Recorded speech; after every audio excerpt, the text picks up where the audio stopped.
Bom dia para quem é de bom dia, boa noite para quem é da boa noite, 93 para quem é de 93, paz profunda para quem é de paz profunda. Hoje você deve ter visto aí um título meio estranho, Atalanta Fugens, mas tem a ver com alquimia, então você ficou curioso e veio escutar o podcast de hoje. E hoje você vai descobrir que é o seguinte: se você já viu alguma imagem na internet sobre alquimia, tem 90% de chance de que essa imagem que você viu veio deste livro, porque ele é o livro mais importante da alquimia do século XVII. Então, todas aquelas imagens sensacionais que você está acostumado, que você já folheou, que passou, vieram desse livro. Ele é muito mais do que só um livro. Ele tem uma ópera dentro, música, uma série de coisas. Eu não vou estragar e nem vou dar spoiler, porque hoje a gente vai chamar um alquimista para falar disso. E eu também não vou nem falar o currículo dele, porque ele já está aqui há milênios, e se você não vai saber quem é, você vai precisar parar isso e assistir os últimos 50 episódios, né? Que hoje o Tiagão, do Morte Súbita, vai falar um pouquinho sobre o livro mais importante de alquimia do século XVII. Mas antes dele chegar aqui no boteco do Projeto Mayhem, Rodrigo Elutarque. Salve! Com esse livro eu vou poder explodir alguns laboratórios de alquimia na minha casa ou não? Diretamente do Pedra de Afiar, Paulo Jacobina. Fala, pessoal, tudo bem? Será que a gente vai vencer a corrida contra a Atalanta e terminarmos sendo transformados em leões? Diretamente do Japão, Robson Belli. Ohayou gozaimasu para quem está aqui comigo, Konbawa para quem está no Brasil, e quando a gente estiver vendo à tarde isso em outro horário. Eu quero saber se o Atalanta vence ou não o Brescia. E hoje a gente está conosco aqui no Boteco, Rafa Raiz. Salve, grande Rafa. E aí, pessoal, vou ver se eu consigo alcançar a Atalanta, não para agarrar ela, mas para bater um papo durante uma tarde perto de um rio. E para nos brindar hoje falando de Atalanta, Thiago Tomosauskas. E aí, galera, tudo bom? Hoje sou eu que estou aqui no meio da roda. É um prazer falar com vocês, principalmente de um assunto que eu gosto tanto, né? Que a alquimia é uma obsessão para mim. Preparei aqui uma apresentaçãozinha que eu vou tentar antecipar as perguntas que vocês talvez tenham, mas se no final tiver mais alguma, a gente toca. A gente vai dar um spoiler do porquê que a gente está fazendo isso, né? Porque o Thiago veio falar comigo assim, pô, Deldébio, eu tô com a Atalanta pronto, traduzido, com as ilustrações, com todo... Aí eu falei, caralho, mano. Aí ele me mandou, eu falei, mano... E aí a gente começou a diagramar e falou, cara, o livro tá ficando maravilhoso, então vamos fazer um financiamento para acompanhar o livro de alquimia da segunda edição do Thiago. Então a gente vai fazer um financiamento de livros de filosofia, também tem um livro do Paulo Jacobina aí no meio, e um outro ainda de psicotrópicos e enteógenos. Então a gente falou, putz, fechou, tá maravilhoso. E aí no final eu vou dar ainda um outro spoiler, que eu fechei hoje o orçamento. Então, além de ter o livro do Atalanta, a gente vai ter os cartões do Atalanta, que formam um oráculo, que é uma espécie de um tarô avançado também, alquímico, para você trabalhar junto. Eu não vou dar um spoiler para o Thiago. Um proto-tarô, né? Bom, vou compartilhar minha tela aqui, vamos ver se vai dar certo. Tá. Estão vendo?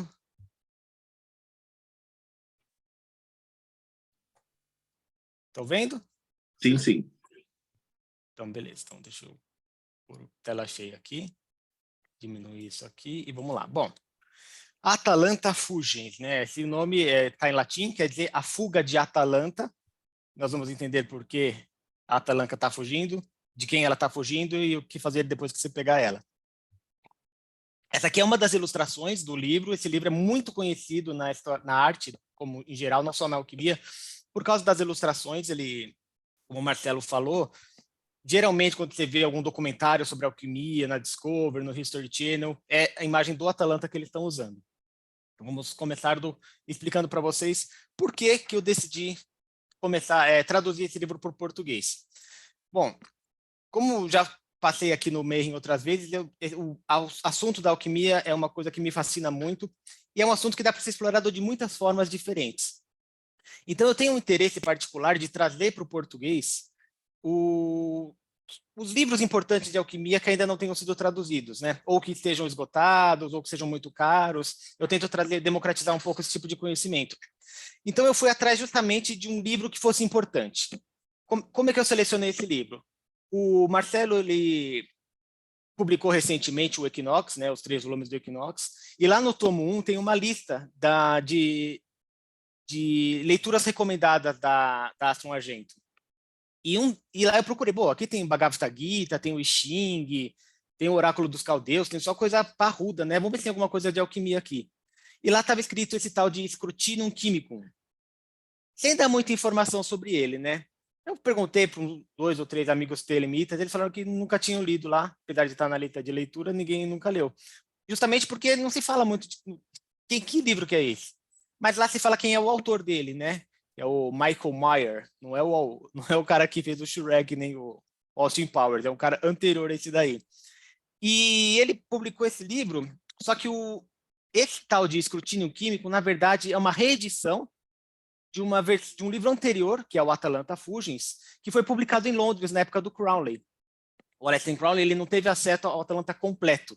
Ele teve acesso apenas ao Escrutínio Químico, que é uma versão que está faltando algumas coisas, faltam algumas ilustrações, faltam alguns capítulos. Então eu pensei, se esse livro, se ele já considerou esse livro importante o bastante para estar lá, mesmo tendo uma obra incompleta, quão mais importante é você ter acesso a essa obra completa que a gente pode ter hoje em dia. Então fui atrás das obras mais antigas, né, do Atalanta, agora com o nome correto, e descobri que tem bastante cópia hoje em dia para a gente acessar. Na internet mesmo você encontra PDF em inglês, em latim, em alemão. E a versão mais antiga está lá no Museu Britânico. E foi baseado nessa versão que eu fiz a tradução para o português. Como o Marcelo também já falou, ele é considerado o mais célebre tratado de alquimia do século XVII. E aqui é uma segunda ilustração. Eu sempre, todo slide eu vou colocar uma ilustraçãozinha para começar a colocar vocês assim na vibe do livro. Essa primeira e a segunda, elas falam um pouquinho da mesma coisa que a gente lê na Tábua Esmeralda. Então lá não tem um trechinho lá que fala: o vento carregou em seu ventre, a terra foi a sua ama de leite, a sua nutridora. Então aqui, se vocês forem ver, tem um bebezinho aqui na barriga do vento. E aí, depois eu vou explicar direitinho como é que funciona cada um desses capítulos. Mas a motivação inicial foi essa, foi buscar um livro que fosse extremamente relevante de alquimia, que não existisse em português, e aí encontrei numa versão ainda superior. Então, essa é aqui a pegada do Atalanta. Falar um pouquinho dos autores, o Michael Meyer e o Matthias Merian, porque eles têm histórias interessantes. E eu vou fazer uma afirmação ousada agora nesse slide, que não posso provar, mas deixa aí aberto para quem quiser pesquisar, me refutar ou comprovar se eu estou falando alguma coisa que é verdadeira. Vamos lá. O Michael Meyer era um cara rico, lógico, né? Estava estudando alquimia e tal, nessa época. Era um polimata, estudava todos os tipos de ciência disponíveis na época dele. E lá, quando ele tinha uns 20 anos, por aí, ele conheceu o trabalho de Paracelso. E ele conheceu não de uma forma teórica, mas ele assistiu um cara que tinha uma doença crônica ser curado com um elixir, que é o ouro, chama ouro potável, que o Paracelso ensina a produzir, e o cara foi curado de uma doença crônica. Não se explica direito que doença é essa, mas se fala que impressionou muito o Michael Meyer, e a partir de então ele deu uma guinada na vida dele e falou: não, vou estudar alquimia. E outras artes ocultas também que foram no bojo com ele. E aí se dedicou bastante, como ele tinha bastante tempo livre, bastante recurso, logo ele se tornou uma autoridade nesse assunto, talvez uma das maiores autoridades na Alemanha dessa época. E ele acabou sendo chamado pelo rei, o Rodolfo II, que é o rei, se não me engano, da Áustria ou da Hungria, desculpa, não vou saber agora de onde que ele é, mas ele contratou o Michael Meyer e outros ocultistas, outros sábios, para escrever a Pansofia, que seria a filosofia perene, né? Era um rei que tinha interesse assim em coisas esotéricas ou coisas ocultas, e contratou uma galera que ele confiava para explicar para ele como essas coisas funcionavam. Nessa época, o Michael ele teve acesso também a outros astrólogos, cabalistas, então ele aprendeu bastante. E você trabalhar na corte do rei, do Sacro Império Germânico, não é pouca coisa. Estava trabalhando lá na corte do Sacro Império Germânico e, de repente, 2 anos depois, ele abandona tudo, vai embora. Muito estranho, né? Ele tinha uma situação muito confortável, é como se o cara trabalhasse assim, numa multinacional hoje em dia, fazendo uma coisa que ele ama, com gente que manda muito bem. Não tinha muita pressão, porque ele podia escrever o que ele quisesse, mas ele abandona tudo. Algumas pessoas dizem, mas sempre se fala isso quando um alquimista desaparece, que ele descobriu a pedra filosofal. Falam a mesma coisa do Nicolas Flamel, né, que ele fechou a empresa dele, foi para a Espanha. Do mesmo jeito, o Michael Mayer abandona a sua vida na corte e desaparece. Volta para a Alemanha. E aí ele, embora ele fosse um autor muito prolixo nos anos anteriores, ele também para de escrever em 1614. Agora um doce aqui para quem lembra o que aconteceu em 1614, 1615 e 1616. Alguém se arrisca? Tem alguma coisa a ver com o Manifesto Rosa Cruz? Exatamente. Então, no lugar onde ele estava, na época em que ele estava, ele parou de escrever e apareceu escrito uma coisa anônima chamada Trilogia Rosa Cruz. Assim, eu não estou afirmando que o Michael Mauer escreveu, não estou falando isso, nem de que ele fez parte de um grupo que escreveu. Eu só estou falando que o Bruce Wayne desapareceu quando o Batman apareceu. Então, ele estava em Kassel na época? Tava, não sei exatamente em que lugar ele estava, mas estava lá na Alemanha. É uma boa pesquisar essas particularidades, mas eu achei muito interessante essa coincidência. Eu queria só aproveitar que vocês fizeram uma pausa aí, comentar que isso tem um paralelo, essa coisa do cara abandonar tudo e sumir durante um tempo, tem um paralelo com muitos yogis da Índia também, inclusive modernos, que também têm empresas, têm família. Quando eles estão na iniciação assim mesmo da yoga, eles costumam abandonar tudo, fazer voto de silêncio, ficar um tempo longe da família e tal. Até porque algumas técnicas você precisa de isolamento e de quietude que justifica a pessoa desaparecer. Fala, Robson. Tiago, olha a minha capa do meu trilogia Rosa Que perfeito, que perfeito. Muito bom. Muito bom. E aí, olha só, teve 3 manifestos Rosa Cruzes, né? 14, 15, 16, e em 17 aparece o Atalanta. Então, para algumas pessoas é como se o Atalanta fosse o 4º manifesto Rosa Cruz. É uma coisa ousada de se falar, mas já foi dito por outras pessoas antes de mim.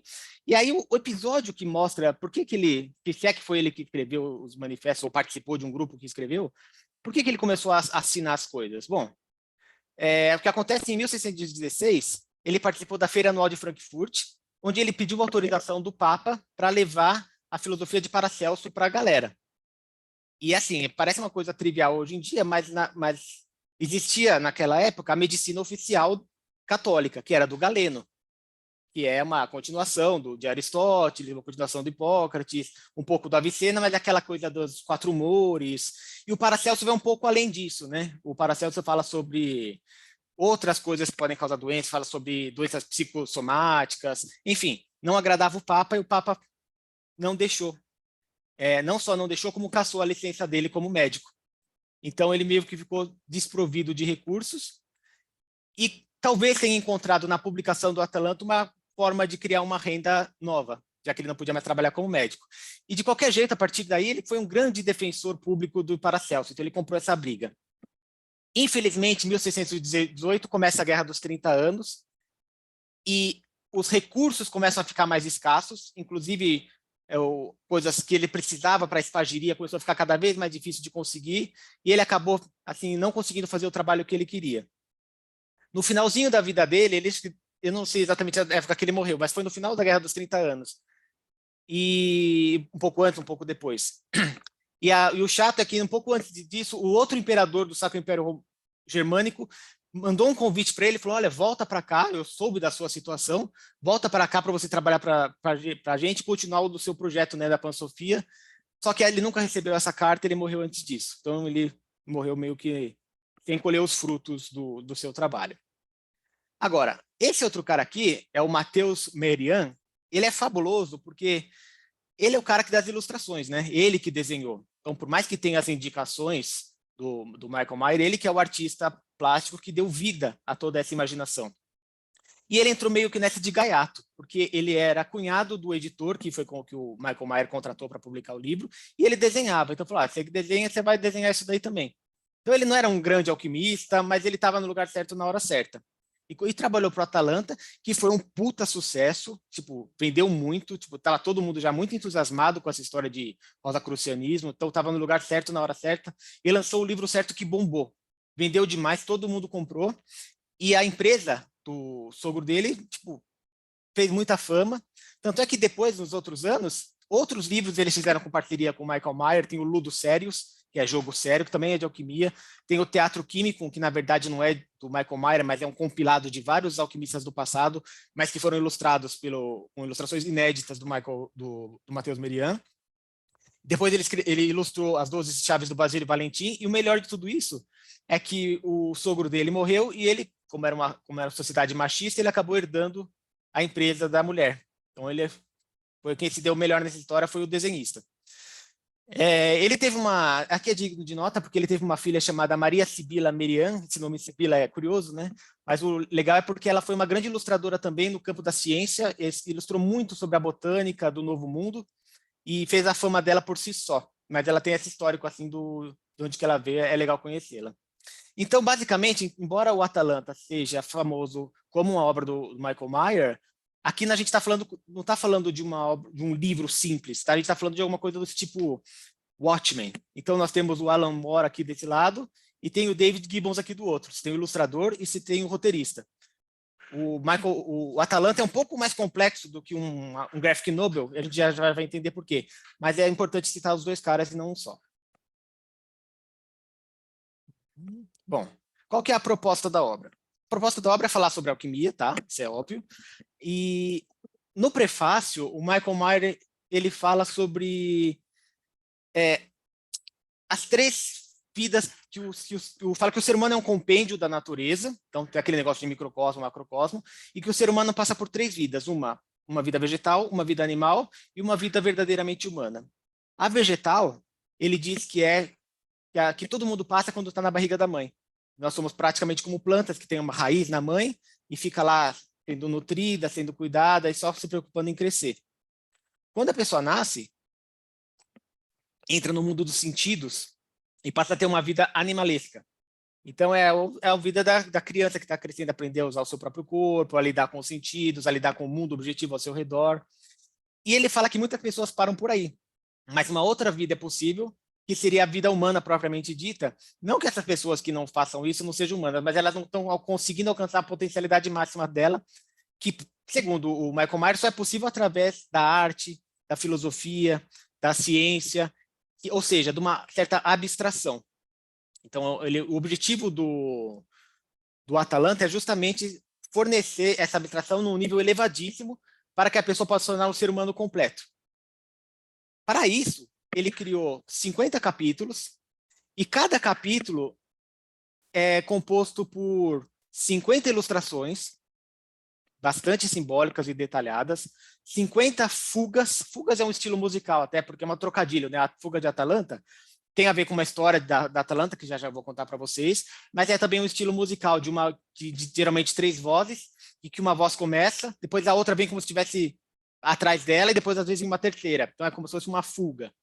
É uma tipo de música cantada. Então cada uma dessas ilustrações é acompanhada de uma música equivalente a ela, que tenta passar essa mesma mensagem. Essa música tem o epigrama, que é a letra da música. Então é como se a gente pudesse dizer que cada um dos capítulos tem um poema também que o acompanha. E, além disso, todos os capítulos têm um discurso filosófico que tenta explicar aquela ilustração, tenta explicar aquele impacto de um ponto de vista mais intelectual, mais filosófico. E aí sim, citando alquimistas do passado, assim, a rodo. Bastante referência mitológica, bastante referência bíblica e bastante referência de alquimistas do passado. Então, não é uma obra simples de se ler, porque você não vai só passar por um capítulo numa leitura, você tem uma imagem para contemplar, música para ouvir, um epigrama para ser cantado com uma música e o discurso filosófico para ler, ou antes ou depois. Então, é uma coisa para ser experimentada, não simplesmente passar os olhos. Deixa eu ver, acho que faltou alguma coisa aqui. Aqui, ó, faltou falar isso daqui. A relevância histórica da obra. Por que ela é tão importante não só para os alquimistas? Porque ela é um divisor de águas em mais de um sentido na história da arte ocidental. Primeiro, ela tem um valor estético próprio, né? As ilustrações são muito bonitas, são celebradas, são simbólicas, são carregadas de um peso simbólico. Então, por si só, se você deixar esse livro na mesa de café da sala, qualquer pessoa visita pode apreciar ele e, quem sabe, ser tocada por suas ilustrações, por suas poesias. pelas impressões que ela pode causar. Mas, além disso, o Atalanta Fugis inaugura duas coisas. Primeiro, é uma obra multidisciplinar. É comum no passado que o alquimista, até por uma falta de oportunidade, aproveitasse qualquer ocasião que ele pode lançar um livro para escrever sobre tudo. Isso já existia. Mas, geralmente, eram coisas assim, não muito coesas, e se escrevia um capítulo sobre medicina para depois escrever um sobre geologia e terminar com o de filosofia. Não é isso que acontece no Atalanta. No Atalanta, existe uma multidisciplinariedade em todos os capítulos. Não é cada capítulo sobre um assunto. Então, você vai encontrar hermetismo, filosofia, mitologia, cabala, rosacrucianismo, tudo meio que misturado, tentando encontrar uma coisa em comum a todas elas. Então, é como se ele colocasse todas essas coisas. A palavra-chave do Atalanta é a integração. Então, no discurso filosófico, essa integração acontece pela multidisciplinariedade. Tentar encontrar o caminho comum a todas elas. Além disso, essa obra é considerada a primeira arte multimídia, né? Como eu falei, já falei no outro slide, tem música, tem pintura, tem poema. Então, ele é o Sgt. Peppers da época barroca. Ela é uma obra de arte com uma história por trás dela. Qual é essa história? A gente vai ver daqui a pouquinho. Ok. Bom, dito isso, né, dito que tem gravuras, figuras, epigramas, discursos filosóficos, que não é um livro simples, é um livro até um pouco enlouquecedor. O Marcelo, se quiser falar depois sobre isso, ele tem um testemunho em primeira pessoa. Mas esse livro ele é para ser usado como uma ferramenta. Por quê? É um pouco parecido, não vou falar que é a mesma coisa, mas tem uma pegada que é semelhante a o que a gente busca quando faz uma magia ritual, que é criar toda uma arquitetura sensorial de cor, de forma, de número, de cheiro. O Atalanta tenta fazer essa mesma coisa por outros meios. Então, ela tenta criar aquilo lá, um efeito subjetivo específico para não causar uma mudança mágica, mas para te passar uma mensagem importante. Então, ela pode ser uma ferramenta meditativa. Na prática, se você mergulhar no Atalanta, você vai induzir alguns sonhos, vai poder criar alguns insights durante o dia. É um pouco parecido com o livro do Rei de Amarelo, que falam que se você ler, você começa a enlouquecer. O Atalanta é um pouco assim. Se você se obcecar na leitura, a leitura vai ficar obcecada dentro de você e vai criar algumas coisas diferentes. Tanto é que falam que o Atalanta ele é um precursor do conceito de arte total.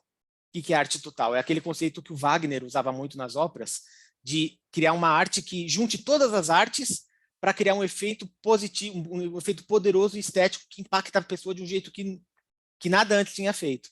Então, enquanto o Wagner vai criar teatro, música, efeitos visuais, o Atalanta vai fazer isso dessa outra forma.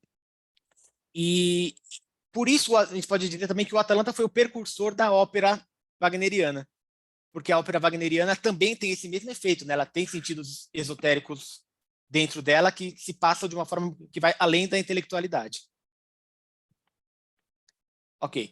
Aí eu peguei aqui três citações, né, testemunhos, que falam sobre o Atalanta, para vocês entenderem o impacto da obra. Peguei primeiro uma fonte esotérica, depois uma fonte artística e terceiro uma fonte psicológica. A fonte esotérica é a loja Alpha Omega Rosacrucian Mystery School, que diz que tem ligação com a Golden Dawn. Eu não tenho certeza se tem ou não, mas o que eles falam sobre a Atalanta é muito interessante. Olha lá. O livro foi muito elogiado por muitos alquimistas, pois retrata com clareza suficiente para olhos clarividentes o que há de mais secreto e oculto na grande obra. Eu destaquei aqui a palavra olhos clarividentes, porque não é uma leitura literal, mas é uma leitura que vai além da mera junção de letras da formação de ideias. Então, guardem essa noção. Esse outro cara, o Hargreaves Maudsley, ele é um cara que estudou o Atalanta de um ponto de vista puramente estético. Olha o que ele fala. O Atalanta Fugis é uma obra de arte em si mesma, que combina imagens, música e poesia para criar um ambiente propício para a contemplação e reflexão sobre a natureza da transformação e a busca pela perfeição. Então, é meio que a mesma coisa com outras palavras, um outro olhar, mas muito parecido com o primeiro. E o terceiro é do James Hillman. Quem não conhece o James Hillman, ele é um continuador da obra do Jung, e ele é um dos caras que mais falou sobre arquétipos. E ele paga um pau forte assim também para o Atalanta. Olha o que ele fala. Através de suas imagens poéticas e da sua música encantadora, o Atalanta Fugens nos transporta para um mundo de símbolos e metáforas que nos permitem acessar as profundezas do inconsciente e compreender seus mistérios. Então, essas 3 frases são uma forma de dizer que o Atalanta, na verdade, cada capítulo é uma espécie de portal que te leva para um lugar específico. Se esse portal é dentro de você ou não, é um dado à interpretação. Vamos lá. E por que chama Atalanta Fugens? Que história é essa, né? Qual é o mito de Atalanta? E é interessante que o Michael conta a história da Atalanta, mas ele não só conta, mas ele faz uma releitura também. Vamos lá. Quem é a Atalanta? A Atalanta era filha de um rei, que foi abandonada quando ela nasceu. Não sei exatamente por quê, mas ela foi abandonada no alto de uma montanha, abandonada por pai e mãe. E aí a deusa Artemis se afeiçoou a ela e mandou uma ursa amamentá-la. Então ela cresceu uma filha adotiva de Artemis e dotada de todos os atributos de uma mulher forte, guerreira, que sobreviveu por si própria, que não precisa de ninguém. Era uma amazona mesmo, assim, que liderava o bando dela. Ela era aquelas mulheres machonas armadas até os dentes.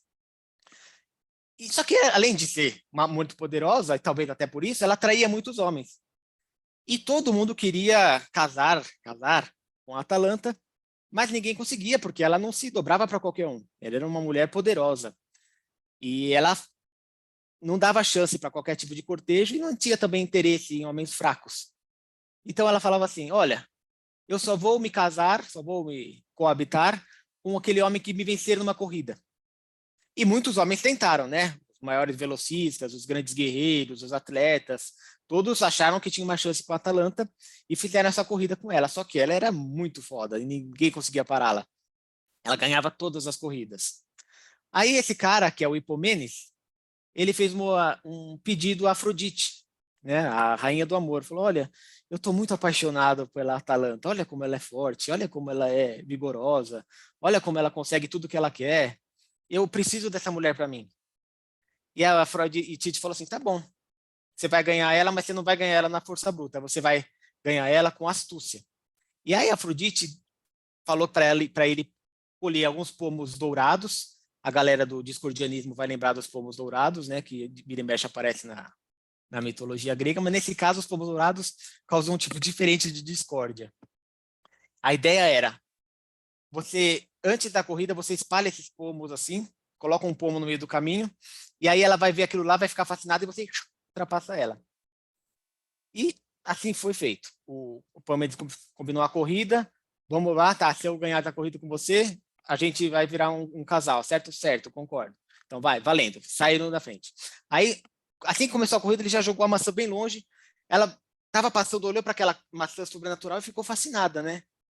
E porque não é só porque ela ficou fascinada, era uma maçã, né, com atributos sobrenaturais que deixou ela maravilhada. E aí ele conseguiu passar ela. A história é um pouco mais comprida, mas a ideia basicamente é essa. Ele conseguiu vencer a corrida usando essa astúcia e tudo bem. Só que aí o problema é que ele esqueceu de agradecer a Afrodite. E vocês sabem como a Afrodite é, né? Ela é uma pessoa que gosta de ser bem paparicada. Só que quando ele conseguiu o amor da Atalanta, ele não vai saber de deusa nenhuma, e esqueceu, nunca mais. Esqueceu? Tá bom. Então espera um pouquinho.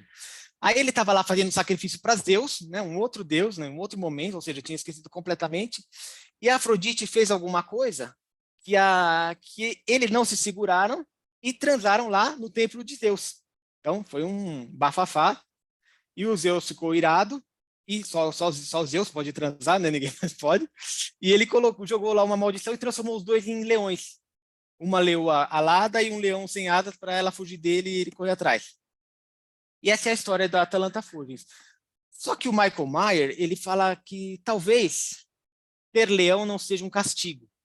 Então ele mostra que talvez tudo isso seja uma forma de dizer que esse casal poderoso é capaz de fazer coisas que nenhum ser humano é capaz. E que ser leão é um tipo de bênção. Eu acho que essa pegada foi o que deixou o Crowley fisgado por esse livro. Então, a história. E aí, na frontispício mesmo da obra, ele conta essa historinha, uma espécie de história em quadrinho. Ok. Um outro ponto bacana do Atalanta Fugens é que ele, além de ser um precursor da multimídia, da multidisciplinariedade, ele foi o primeiro cara, até onde eu sei, tá? Posso estar errado, mas eu não achei ninguém antes dele, que falava assim, olha, todas as mitologias estão contando uma mesma história. Muito antes do Campbell, muito antes do Jung, muito antes de outros autores mais modernos, ele falava que existe em todas as mitologias um veio em comum, que na verdade serve para contar a história da filosofia química do passado, ou da mitoquímica, que era uma sabedoria que estava lá na antiguidade e que foi preservada nesses mitos para que o próprio entretenimento dos leigos preservasse esse conhecimento mais elevado. E aí, em cada capítulo, ele vai soltar um pouquinho da interpretação dele, mas um resumo aqui, a gente pode dizer que os grandes heróis, né, Ulisses, Jasão, Hércules, são os alquimistas. Aí até dá o exemplo dos 12 trabalhos de Hércules, não é à toa que são 12 trabalhos de Hércules e 12 operações alquímicas. Então tem uma coisa equivalente aí. Mas o que ele mais repete no livro é a questão do incesto entre os deuses solares e lunares. Ele pega vários exemplos, um pouquinho de forçação de barra, mas a mensagem que ele fala é que você precisa juntar o Mercúrio e o enxofre numa coisa só. E isso só acontece a partir de uma relação incestuosa. Então ele dá exemplo de Júpiter e Juno, Osíris e Ísis, Apolo e Artemis, Sol e Lua, tudo para falar essa mesma coisa. Depois dessa união, ainda é preciso passar pelos mistérios da morte e da ressurreição, e aí ele fala vários mitos que passam por essa ideia, e relaciona Tifão, Piton e outros deuses com a questão do antimônio. O antimônio que é o matador de monges, né, da alquimia, que tem a ver com esse mistério do Nigredo. E, por fim, fala dos deuses instrutores, Dionísio, Osíris, Baco, mas principalmente do Hermafrodita. Hermafrodita, né, é filho de Hermes e Afrodite. Então, ele é esse filho de duas cabeças, de dois sexos. Então, ele representa muito bem essa integração, que é a proposta por trás de todo o Atalanta. Então, é muito interessante você ver pelos capítulos essa ideia seminal, que depois foi explorada de outras formas, de que todas as mitologias, até a gente chegar na enciclopédia de mitologia, que o Marcelo vê, no Cabala Hermética, mas esse foi um primeiro passo para tudo isso. Bom, sobre a tradução específica, né? Como eu já falei, ela é traduzida baseada na edição do Museu Britânico. Ela vai ter versões colorizadas dos emblemas, né? Aí tem várias colorizações diferentes hoje em dia. Eu acho que o Marcelo conseguiu pegar a mais antiga, que seria mais fiel ao trabalho original. Isso. Deixa eu interromper só um minuto para ver como é que a gente fez. A gente seguiu a da British, que é preto e branco, né? Que é próximo. E aí depois eu tenho uma ilustração, eu não sei se você vai colocar a cor original, eu separei uma imagem aqui, depois eu mostro. Mostra você, deixa eu sair aqui. E aí a gente vai fazer duas versões, né? Que a Priscila deu uma ideia maravilhosa, que era a seguinte, eles têm as lâminas. Cadê a imagem? Isso aqui é a música, né? Acho que você ia falar de novo, eu já dei um spoiler, né?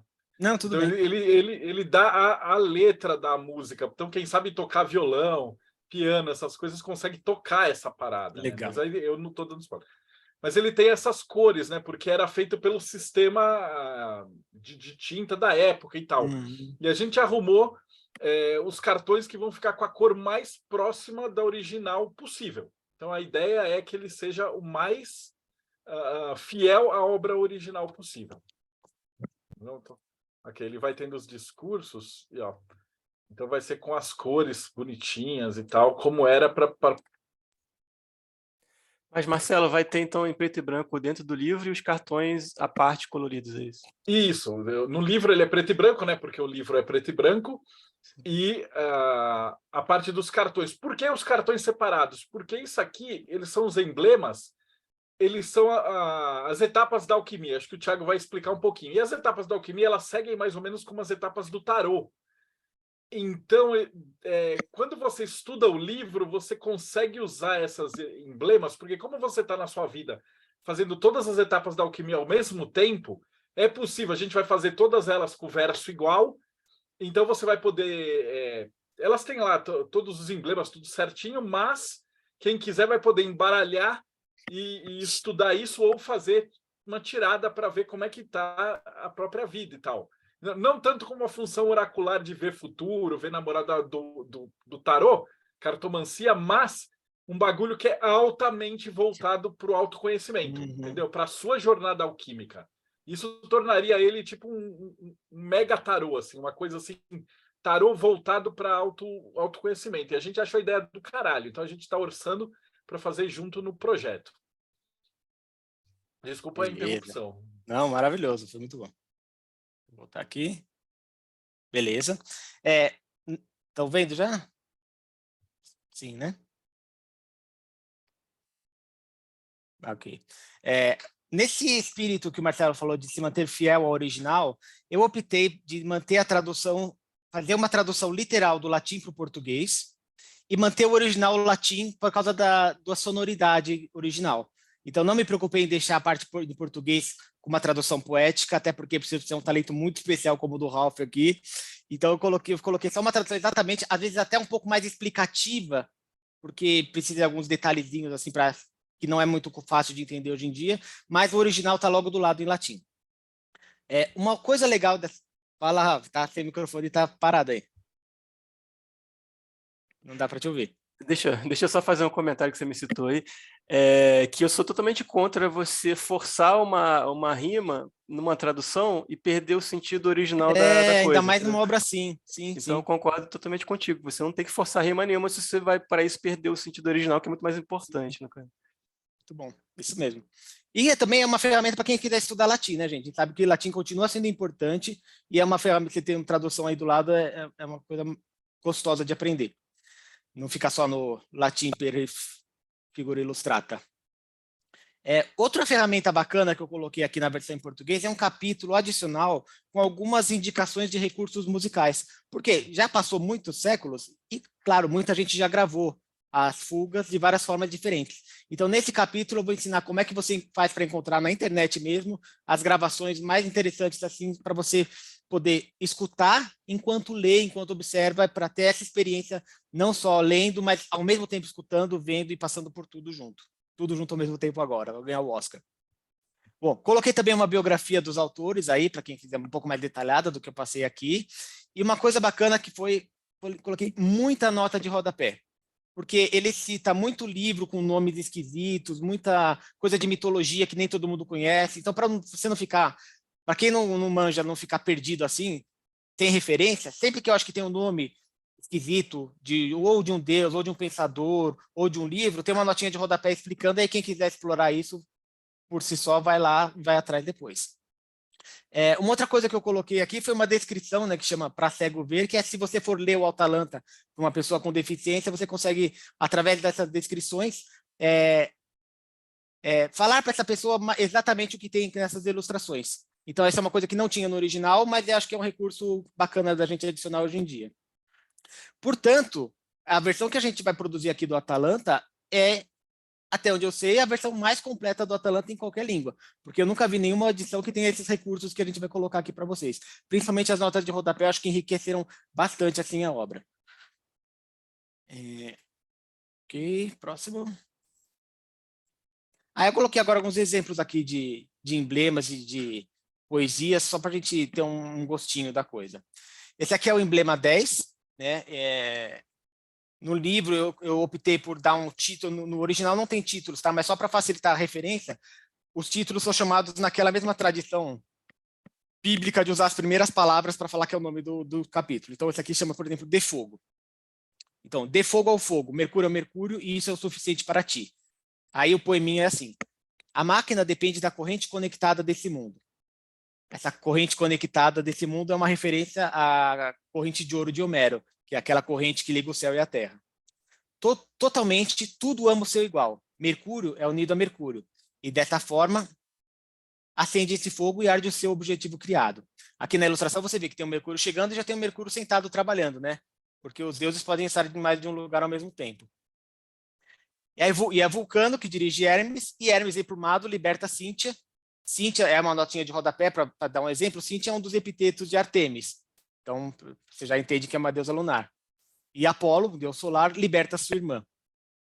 Esse epigrama ele é acompanhado de todo um capítulo filosófico que vai falar sobre a questão de que o semelhante ama o semelhante, de que é necessário fogo para o fogo crescer. Inclusive, aquela frase famosa da alquimia, que para fazer ouro você precisa de ouro, vem desse capítulo.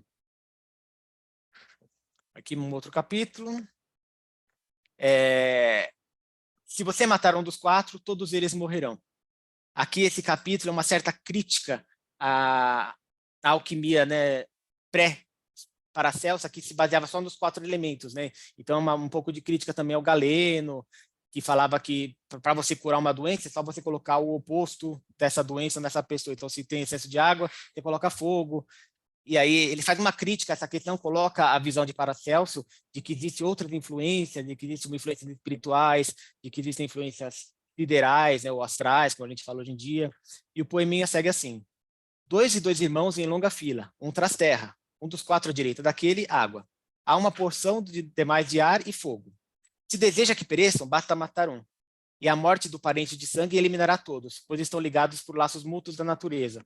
Então, ele descreve também nesse capítulo como nada está isolado, e que quando você tira um dos elementos, não necessariamente os outros elementos vão tomar o lugar deles, como seria na teoria de Galeno, mas todo o sistema é prejudicado. E aí, novamente, você tem uma música que tenta passar essa ideia, você tem essa ilustração, e você tem o discurso filosófico que vai citar Avicena, vai citar Paracelso, vai citar outras obras alquímicas. E uma terceira aqui, que é uma das minhas favoritas, é o emblema 42, né? A resposta para o universo, do porquê e tudo mais. Fala o seguinte: na química, deixe que a natureza, a razão e a experiência, a leitura, sejam seu guia, seu cajado, seu óculos e sua lanterna.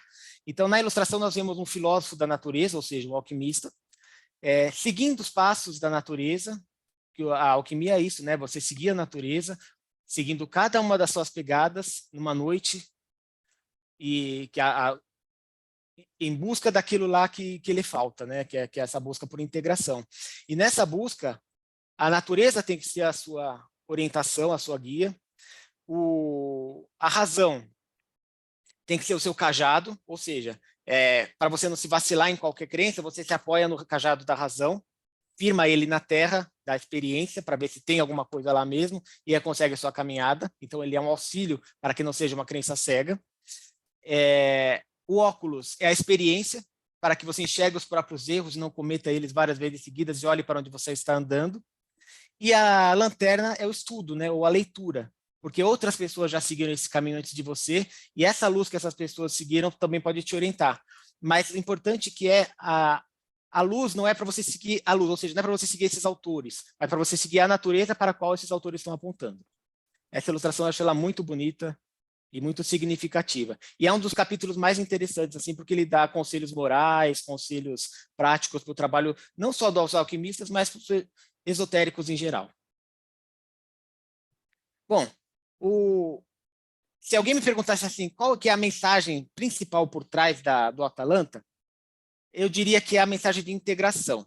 E eu não me arriscaria a falar mais do que isso, porque é uma obra muito complexa e ela permite muitas leituras diferentes.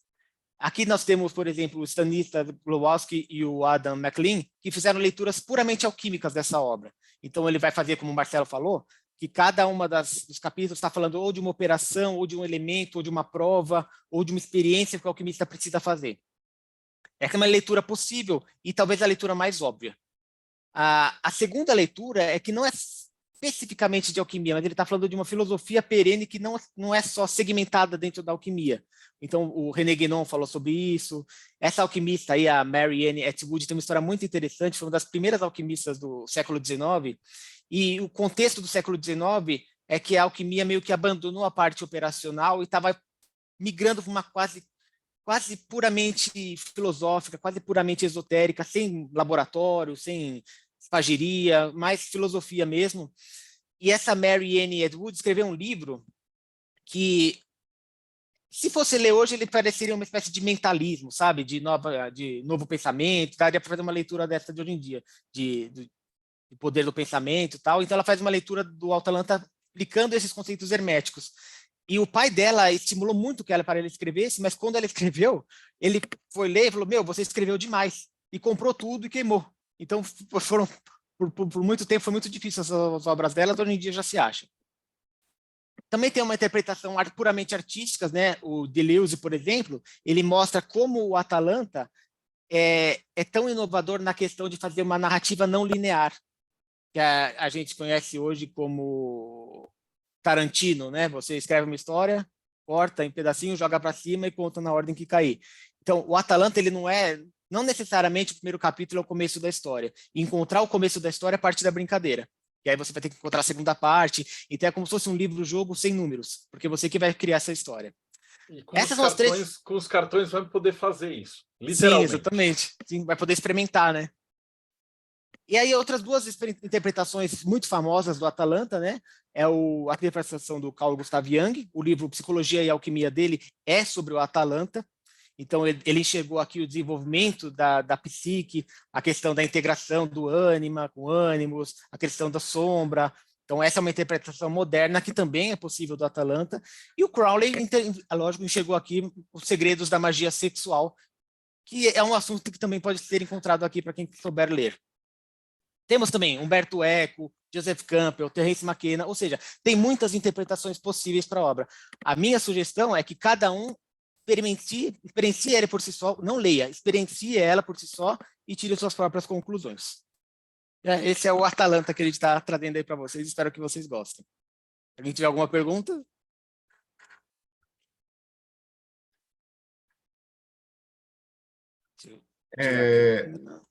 Eu já estou cortando aqui o Paulo, né? Uma pessoa que não sabe nada de alquimia, como que ele vai aproveitar esse livro?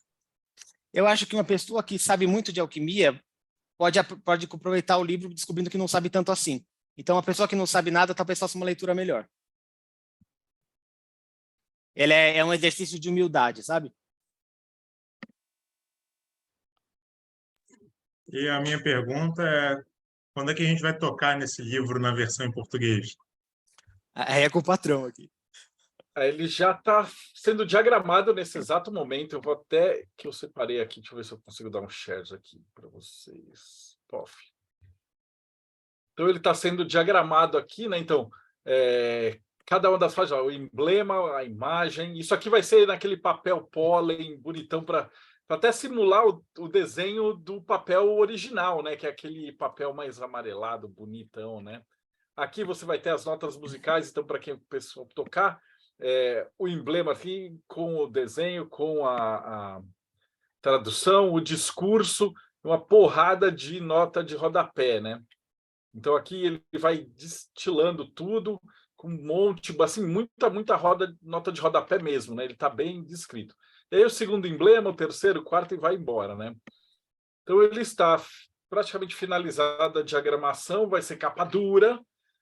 E vai acompanhar e vai estar junto no financiamento. Então, quando você está escutando isso, o financiamento já está acontecendo e é essa semana, né? Esse vídeo deve estar indo na terça-feira. Então é só seguir o link aqui embaixo, é catarse.me/Atalanta. E aí você vai chegar no processo. Aí apoia... eu curti que as notas de rodapé não parecem ser tão longas, porque senão você tá que nem o Rafael Daher, né? É objetivo. As traduções do Rafael Daher tem mais notas de rodapé do que o texto.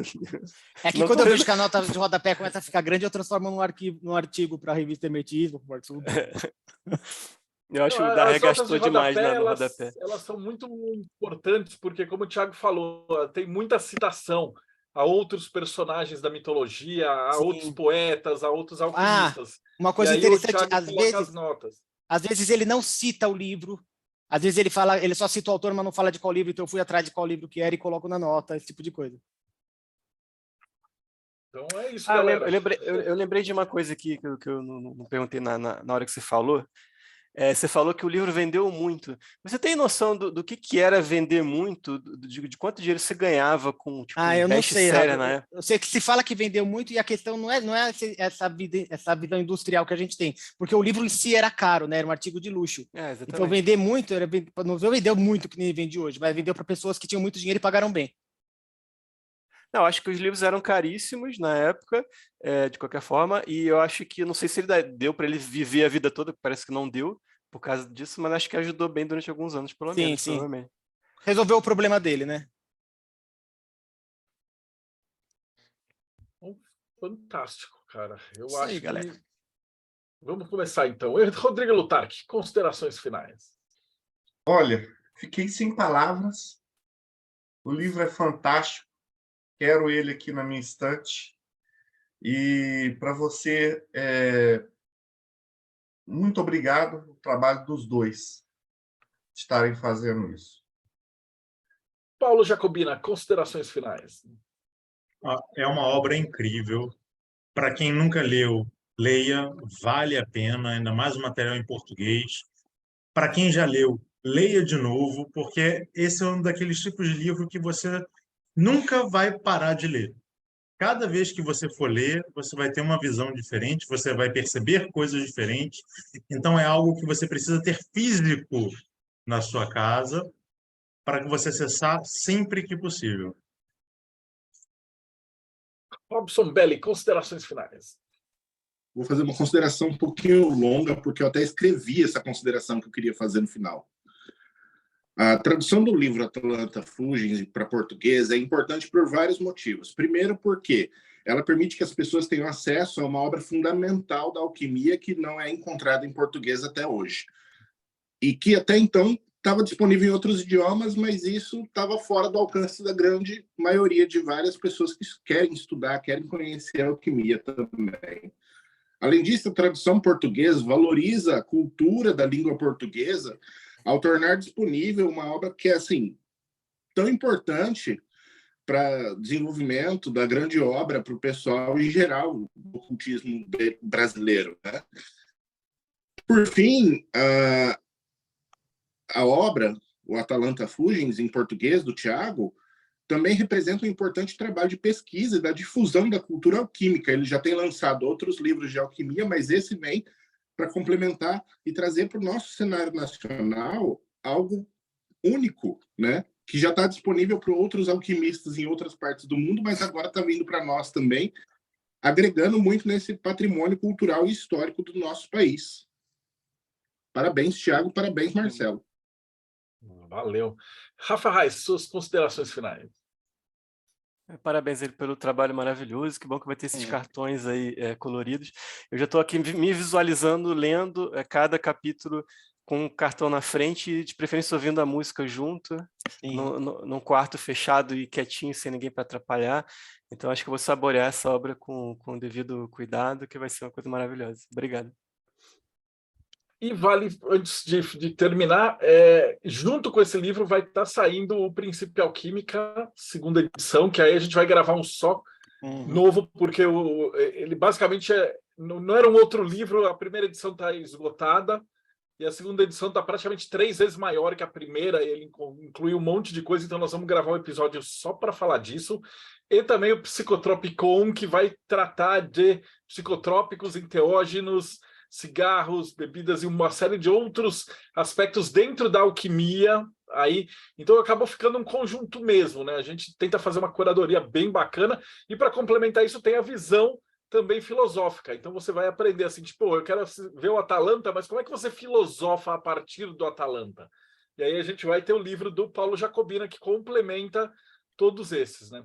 Então eu acredito que esse financiamento vai ser bem legal, uma coisa muito importante. Thiago, te agradeço muito por você ter tido todo esse trabalho absurdo de fazer essa obra. É um prazer. Só uma coisa, finalizar com uma palavrinha, que a palavra do Atalanta é integração. Eu acho que a obra em si, ela pode causar essa integração de 2 formas na prática. Primeiro, ela não é um interesse só dos alquimistas. Embora seja extremamente importante para o alquimista, eu acho que o Atalanta ela tem, por exemplo, muita relevância no rosacrucianismo, ela tem relevância para quem gosta de mitologia, outros caminhos esotéricos também vão se beneficiar da leitura dessa obra, da experiência dessa obra. E outro ponto de integração que eu acho que talvez seja uma leitura legal da obra também, é que essa Atalanta que está fugindo é como se a Atalanta fosse o livro e você fosse o cara correndo atrás dela. E quando nessa experiência vocês conseguem se integrar, através dessa carga simbólica, de sensorial, de várias formas físicas, quando vocês conseguem se integrar, aí vocês se tornam 2 leões, um voando e um indo atrás. Eu acho que existe essa relação também de integração. E um milhão de outras É. relações, né? Cara, eu fiquei abismado, porque quando eu estava diagramando e lendo, eu estava escutando também, né? Importante avisar que, assim, tem várias óperas gravadas e tal, então o Thiago dá umas listagens, então tem no Spotify, tem no YouTube, tem no Apple, então você pode escolher onde vai escutar enquanto tá lendo, né? E, cara, é muito imersivo. E aí eu estava vendo pela Cabala, quando ele começa a falar dos símbolos, né, de cada um e dos desdobramentos, você vai juntando e falando, putz, eu vi isso naquele outro livro. E aí o bagulho ia vindo, né? Eu fiquei com vontade de escrever mais notas de rodapé. Falei, putz, aí o livro não vai acabar nunca. Mas ele te desperta isso, porque a perseguição à Atalanta é a nossa perseguição ao conhecimento. Não tem uma outra descrição para isso, né? E é muito fantástico. Bom, se você chegou até aqui, então não esquece, vai no link catarse.me/Atalanta, apoia esse projeto. E aproveitando, segue o canal, dá um like, essa é a entrevista 411, então a gente tem mais de 400 bate-papos sobre tudo que você puder imaginar dentro do hermetismo, do ocultismo, da cabala, da alquimia, da magia. E a gente se vê aí no próximo Boteco dos Illuminati.